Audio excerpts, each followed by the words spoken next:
All right, everyone. Hopefully you can find a seat. We had to bring out more seats because this a very well-attended event, which says so much about our special speakers here today. Welcome to the Wende Museum, you guys. Shit.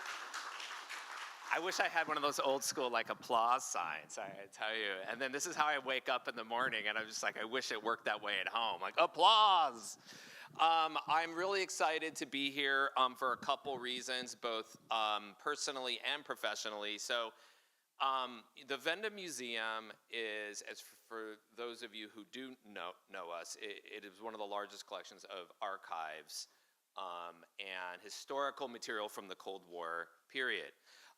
Over the years, we've become specialists in movements of subversion, of dissidence, of resistance. In fact, the word Wende means transformation or change and was used to describe this period of upheaval in 1989 in Germany that then became part of this moment of extraordinary change. But as many of you who are here tonight or today know, that really started with the Polish Solidarity movement.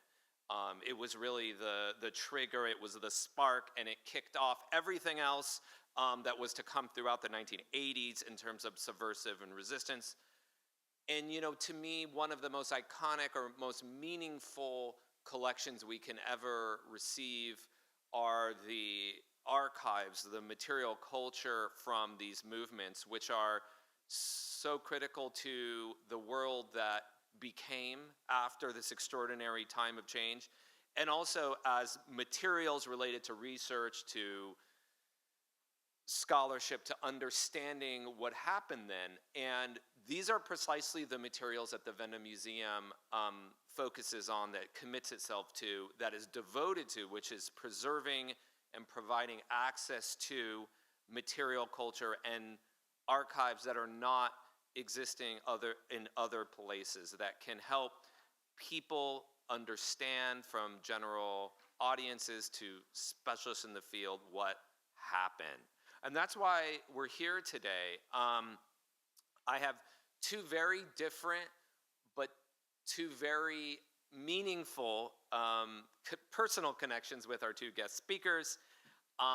What we're going to do, we're going to start out with the first one, which is a special presentation from Shana Penn, who I'm going to introduce in just a minute.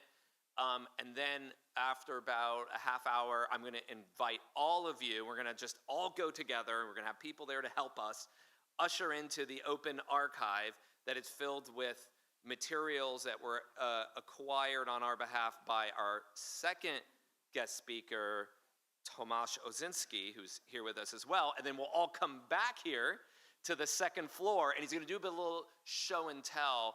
And I urge you to stick around for that, because it is an extraordinary thing. Not only how what these collections are, but the stories behind them and how they got here. So I want to first start by mentioning that, that these collections that you'll see from Tomasz, it's kind of an amazing thing that so much of history is preserved by really a few people that take initiative and take charge.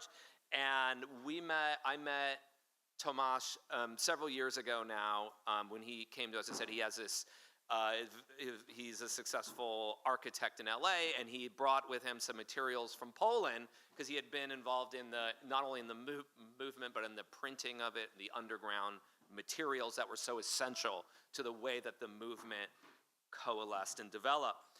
And we became friends, and then he told me that one of his good friends, Teresa Bagutska, had a collection that she could help contribute and donate to the museum, and she knew other people that could help contribute. So it's become really one of our most important, remarkable, and important collections. We're digitizing right now.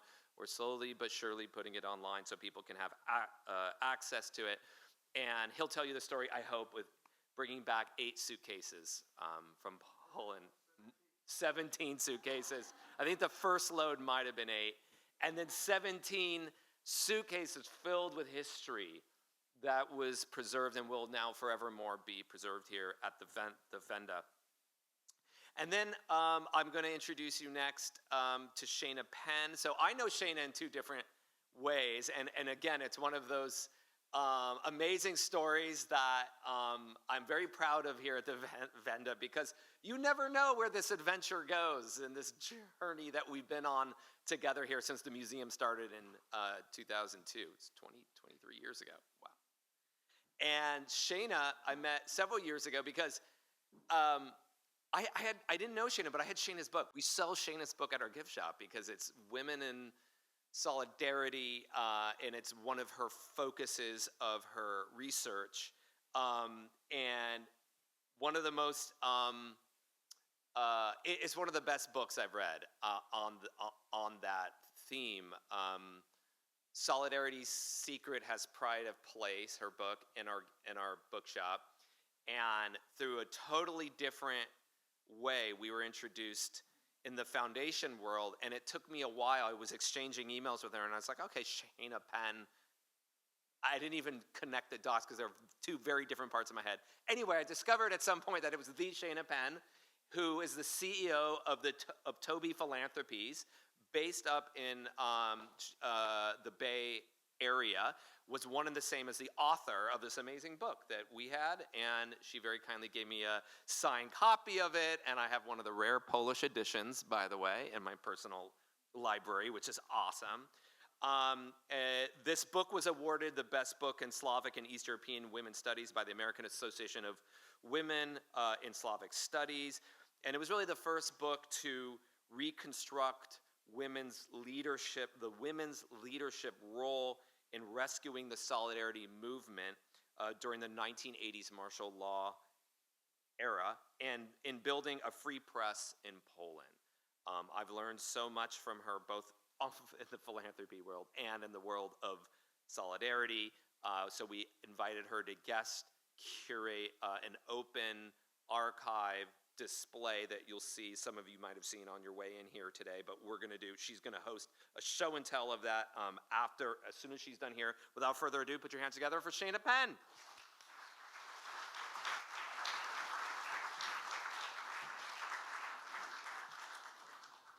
Thank you so much, Justin. How is that, everyone, the sound? Is that good? Bardzo dziękuję. And dzień dobry. Hello, everyone. I'm so delighted to be here again.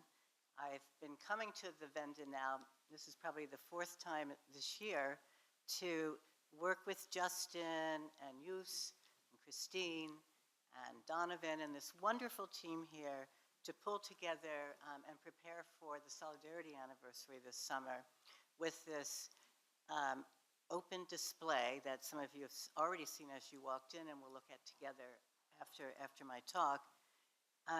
But to have the privilege of being invited to go through the Solidarity Archive and choose materials to put on display that Tomasz and Teresa Bogucka, who by the way is in my book, I interviewed for my book, had prepared the 17 suitcases to bring here over time, an incredible undertaking.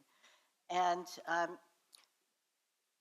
so for me, it's also very meaningful.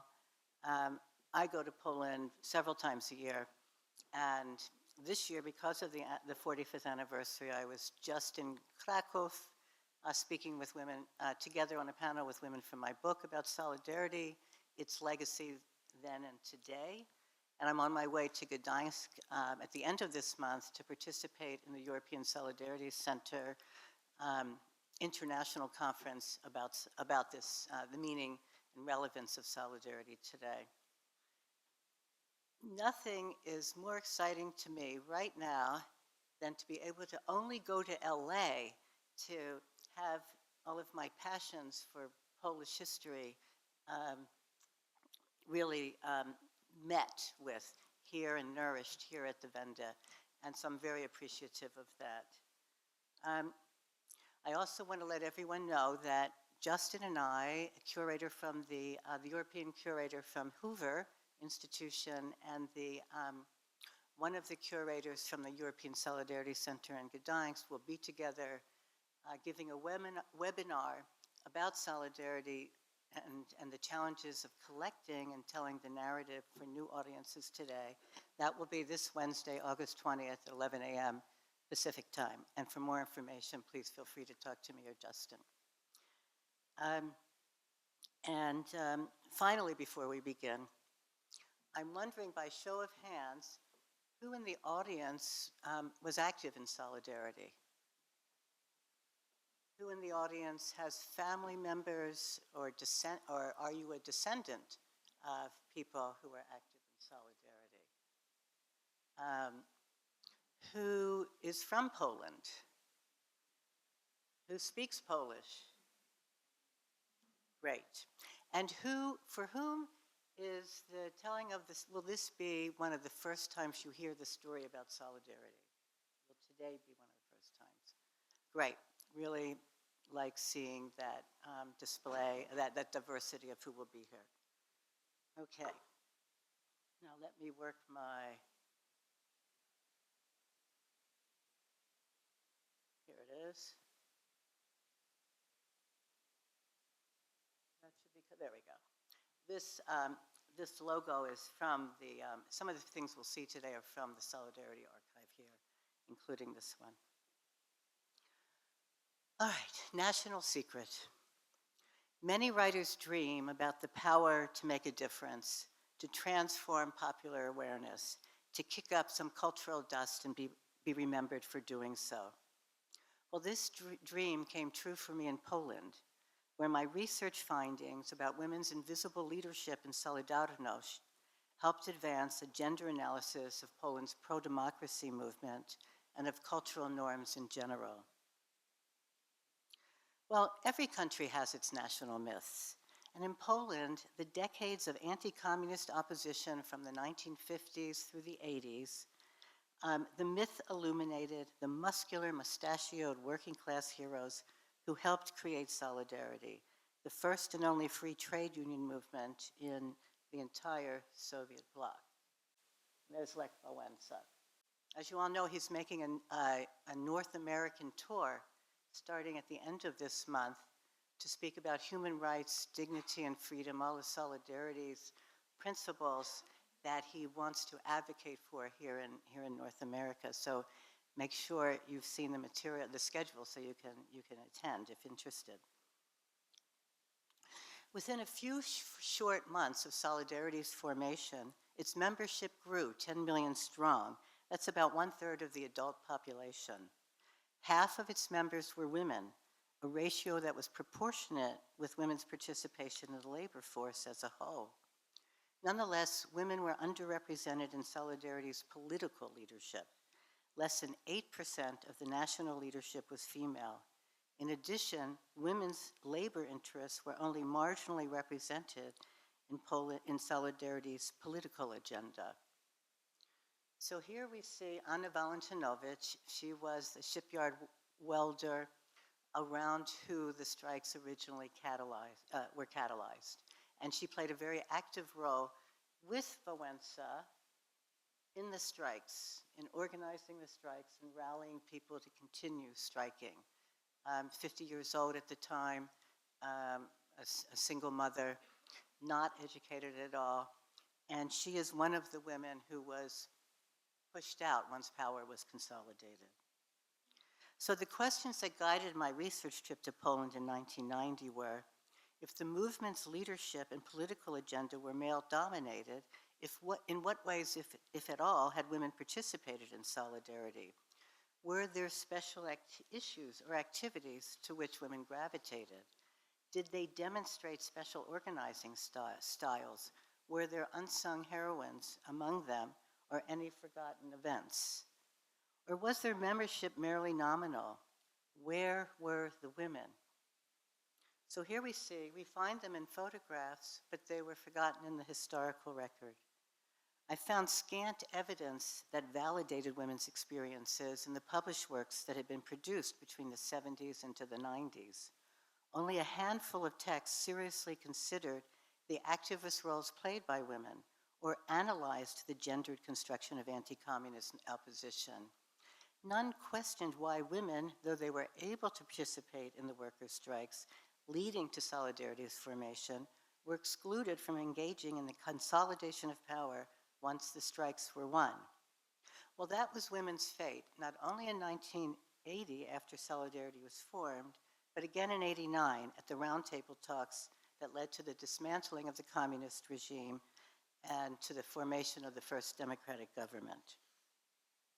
Solidarity was male turf, to paraphrase historian Pedrea Kenny in his seminal article, The Gender of Resistance. Find it online, it's really excellent. The most important political dramas were located in the male-dominated factories and shipyards, where opposition activists and the Communist Party locked horns in a struggle over similar masculine values and language about power, politics, women, and who would claim the working class hero and the worker state as its own icons and turf. The dominant images of opposition were of men striking, men being gunned down by police, men kneeling in prayer, men negotiating with party officials. Shipyard workers like Wałęsa, Bogdan Borusewicz, Andrzej Gwiazda were heroes. They became known as the founding fathers of Polish democracy. Well, let me be clear. The Solidarity trade union movement absolutely deserves its legendary status. It achieved unprecedented victories, formed from the largest nationwide strike in post-war European history.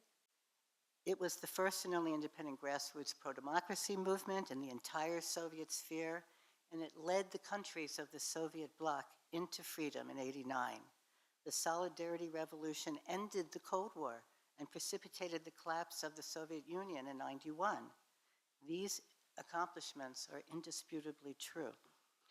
And here we have a photo of the victorious final gathering of workers at the shipyard in Gdańsk at the moment of their victory, where the government approved the formation of free trade unions.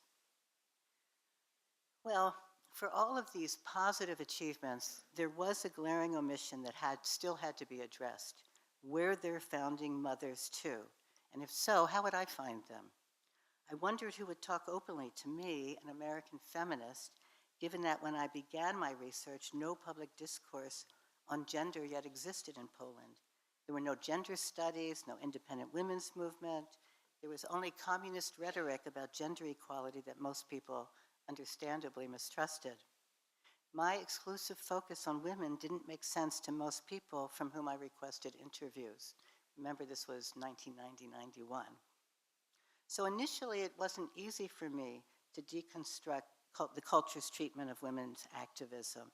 The dominant images were not of women leaping onto tractors, as we saw with Wałęsa leaping up on a stump in the beginning, but instead of women weeping, women carrying shopping bags filled with bread to the striking workers.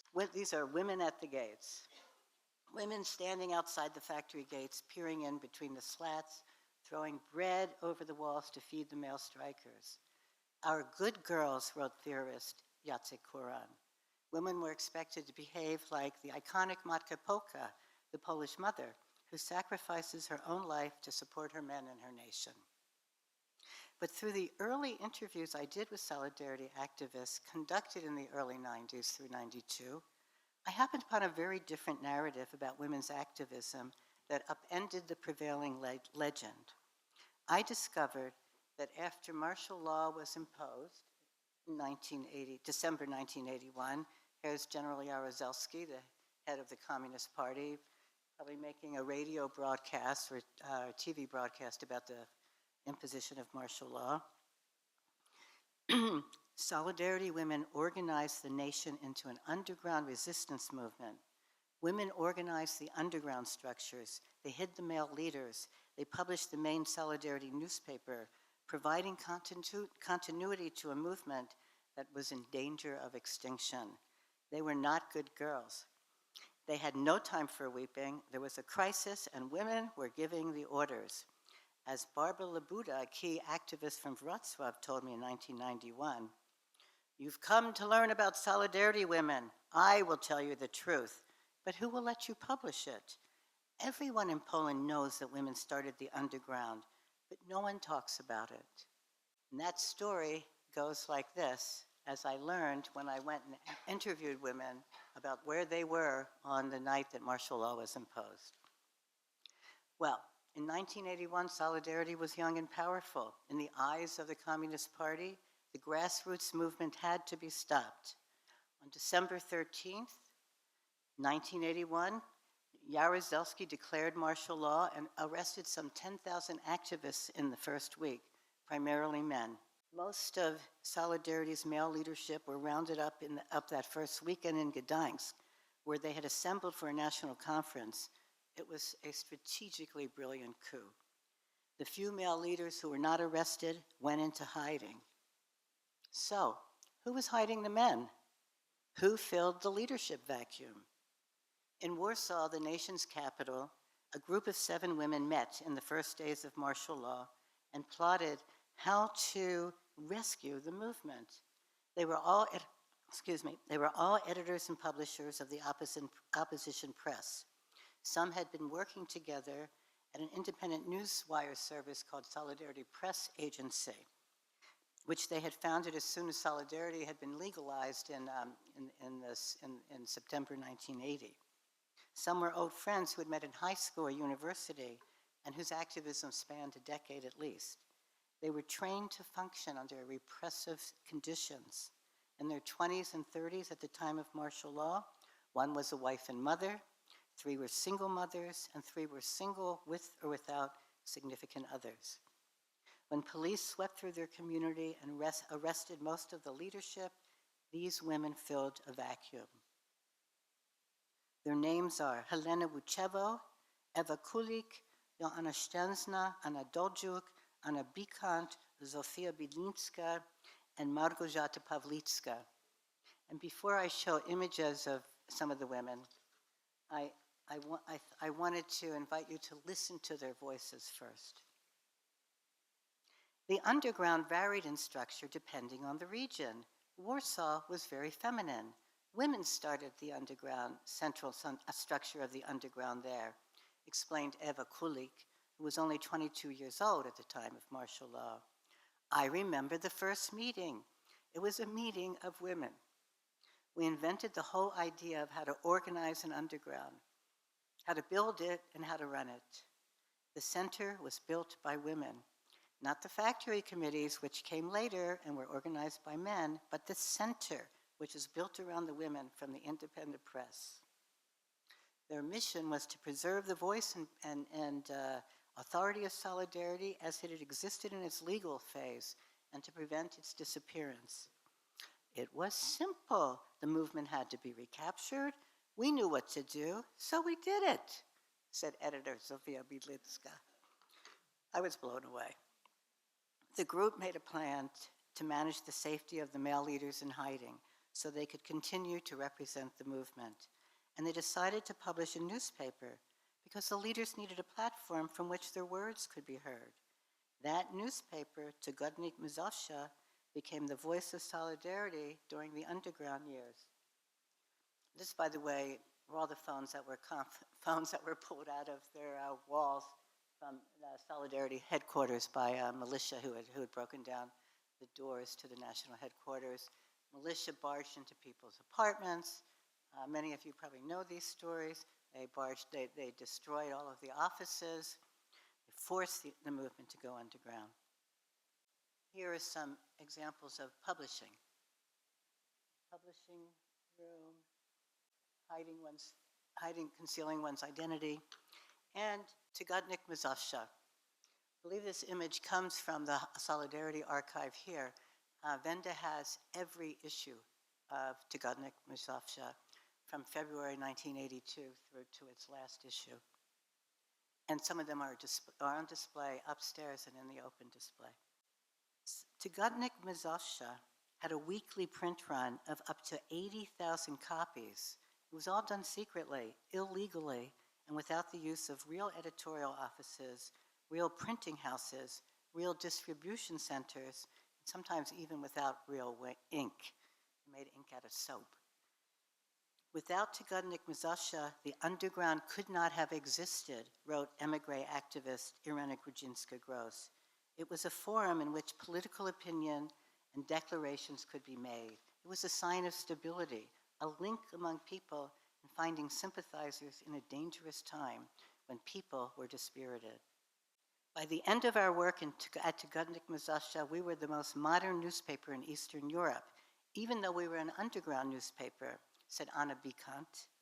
I don't mean that we were the most important underground newspaper, but of all newspapers in the Eastern Bloc. These are the Tygodnik Mazasha women and men. Let me just one. Here we go. Here's a collage of the papers from the 80s and also the 70s. Robotnik, some of you know The Worker, also continued from the 1970s into the 80s. And you'll see when we actually look at these, just how tiny the print is. I mean, these were started with mimeograph before computers came into play to print them. And they were hand delivered all over the country. This was social media, low-tech social media. It's very hard to imagine that today in the age of Instagram and TikTok and the internet, etc. But this is how it was done. The editorial team, who together with their typewriters switched hideouts every few weeks, had immediately found the formula for how to respond to the political and human disaster created by martial law. They realized rather quickly that martial law would not be a time for spectacular actions, no mass protests, no strikes. With martial law, solidarity would enter the long, slow period when a revolution gestates. We created a patient revolution, the kind that women are best suited to organize, editor-in-chief Helena Vucheva explained to me. Helena was called the mastermind of the underground. There she is in the middle with the whitish blouse and the shortish hair. Helena, after 1989, moved on to build a multimedia empire that includes the Gazeta Wyborcza newspaper. No one could have guessed in the 1980s that by creating an underground resistance movement, Helena would be honing prodigious business skills that would transform her into one of the most powerful, wealthiest people in early 21st century Poland. But within 2 months' time, in early 82, the first issue of the women's newspaper was published, and their underground network was making contact with other parts of the country. The courage, brilliance, and fierceness cannot be underestimated. They picked up the reins of a crippled movement and put the elected male leaders forward publicly while they worked invisibly behind the scenes 24/7 in order to avoid arrest and imprisonment. Invisibility was a tactical move on their part, and it was highly effective, although too effective, as they would realize in the end. We'll talk about that shortly. So who were these 20 and 30-something women, and what kind of gender consciousness did they have? The Ladies Operational Unit, or simply DGO, as they called themselves, Damska Grupa Operacyjna was the Polish name, DGO. It was part pun, part making fun of the secret police, which had a special unit called Grupa Operacyjna. It was also an expression of their sisterhood, of having created an all-female cabal. It was the clearest symbol of their gender awareness. They had left their children in the care of their parents, some had separated from their male partners, and they lived together under cramped, crowded conditions, switching hideouts every month, sharing living quarters, political dreams and tactics, and confidences. We were like sisters, said Anna Bikant. It was a great adventure in friendship. Our close friendships were like those men have when they go to war, said male-identified Helena. Their gender identity as an all-female team did not, however, lead them to a gender analysis of their political reality. None of the 7 women in Warsaw went that far, and they quickly stopped using the acronym DGO as a means of formal identification and signing communiques, etc., because they rightfully feared it might unmask their identities to the secret police, so they were very careful. let's meet them. Here's Helena Wuchevo again, quite young in 1981. Helena on the right, and on the left, my left, our left, Margarzata Pavlitska. Eva Kulik, 22 at the time of martial law, with her boyfriend Konrad Belinsky, who became her husband. They lived as squatters during martial law. And Eva organized the whole underground housing network in Warsaw. Joanna Stensna, second from the left. Margarzata Pavlitska again. We'll come to Barbara in a second. So the DGO, their main identity as a DGO remained private knowledge. And interestingly, it took me years to uncover it. No one spoke about themselves as a DGO until it was like around the year 2000 I learned about it. The 7 women organized their other women to serve as couriers, typists, smugglers, distributors, and general or all-purpose conspirators. They organized housing networks to hide their men, to hide the print productions, and to hide themselves. They had, in effect, moved solidarity indoors into the home. And according to Polish tradition, women ruled the home, rather subversive. In this way, a women's network unwittingly developed, and the DGO were able to persist for close to 8 years, evading arrest, hiding in ever-changing apartments, continuing to leave their children in the care of their parents, working round the clock with the help of a network of women. This way, they kept the spirit of solidarity alive. Clearly, bringing democracy to Poland was not a 9-to-5 job. Barbara Labuda, and here she is, who played a crucial role in the Wrocław Underground, was the first to open my eyes to the political importance of women's activism. It was Barbara who underscored that without women, solidarity would probably not have survived or achieved its democratic victory. Partly this is because the secret police and the militia were mainly searching for men. They were not actively hunting down women, and the women editors, in turn, were well aware that the communists underestimated their prowess. In fact, according to Joanna Stensna, one of the editors, women exploited this oversight to their advantage by using female stereotypes to avoid being noticed by the police. They would smuggle newspapers. They would wear big overcoats, and they had sewn big pockets into their overcoats, and they stuffed bibuła or samizdat, illegal papers, into them, and they feigned pregnancy when in transit. Or they dressed as beautiful women in high heels and makeup, so no one would notice that they were committing subterfuge. Sexism became the wild card to their activism. But the most important achievement and contribution was as editors of the most popular and influential opposition press. Sure, men eventually joined the team, but it was these 7 women who immediately took responsibility for the crisis, grabbed the reins, and got the newspaper up and running. And by feeding information to the population and to us in the West, they succeeded in breaking the government's monopoly control of information. And as we know, an independent press is crucial to the health of a democratic society. Well, not only did the DGO publish the most important press in the communist era, but when the communist government stepped down in '89, they went on to found Gazeta Wyborcza, the first independent national news daily in Poland, and in fact, the first independent press in all of the then crumbling Eastern Bloc. So I call these women the founding mothers of Poland's free press. Their careers as opposition editors began in the mid-'70s.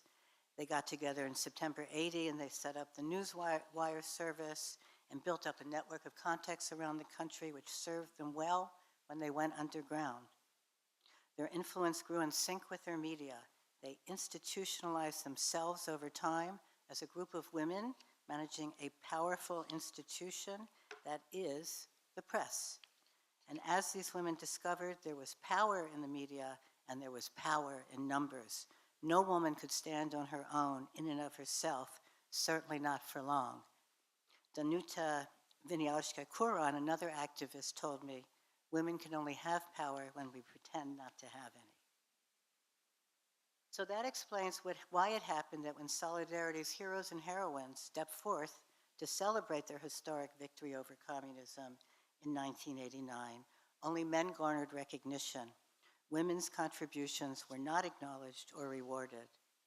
Their tactic of invisibility had backfired, and they remained invisible even when it was safe to come out of hiding and celebrate their success.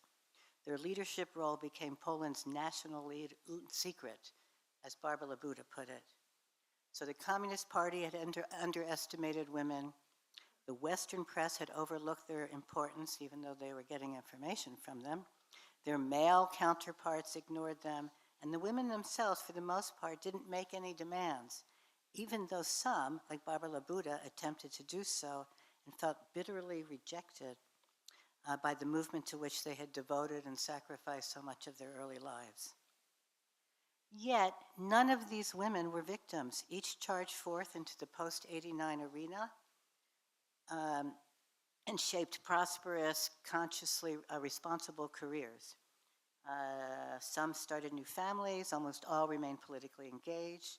But the question that began to be discussed in Poland in 1999, 10 years after the Solidarity victory, and it was discussed in the pages of Gazeta Wyborcza, and I hope we might discuss this a little later today, what cost do women pay and what cost does a new democracy pay when women are not rewarded or fairly represented in the building of a democracy? In fact, in the early stage of my research, I wondered if gender awareness would develop in Poland as the country democratized. So I decided to follow these women and their society into the 90s, the new decade of democracy building. I wanted to see whether and under what conditions these women's leadership role might become recognized in Poland and perhaps even established in the historical record. So indeed, the emergence of democratic practices in a nonprofit sector fostered the growth of grassroots women's rights groups across the nation in gender studies courses in major universities.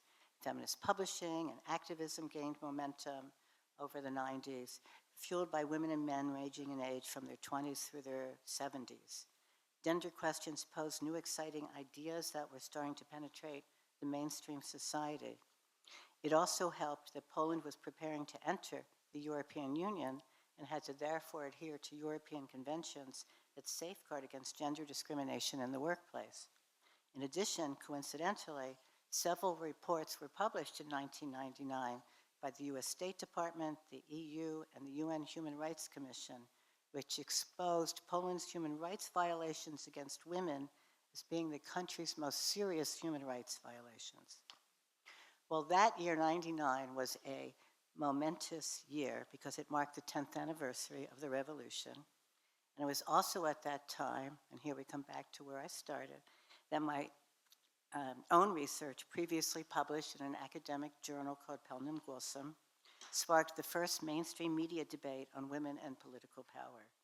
The debate carried on for 3 consecutive months in major newsprint and broadcast media and helped awaken popular interest in and understanding of gender issues within a political and democratic context.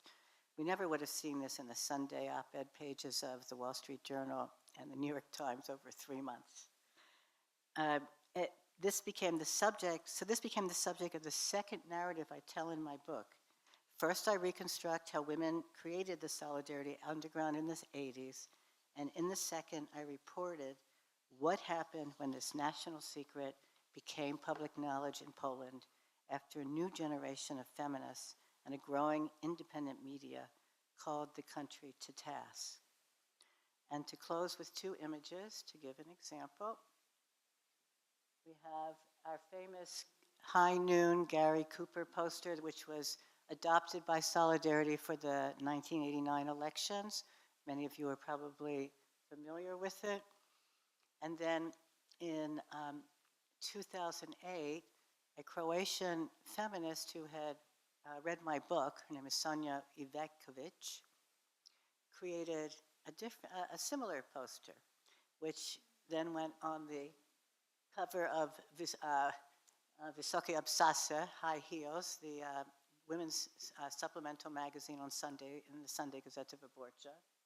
The artwork now appears well, she gifted the art to the the Museum of Contemporary Art in Warsaw, and very proud to have been a part of this rendering. Thank you.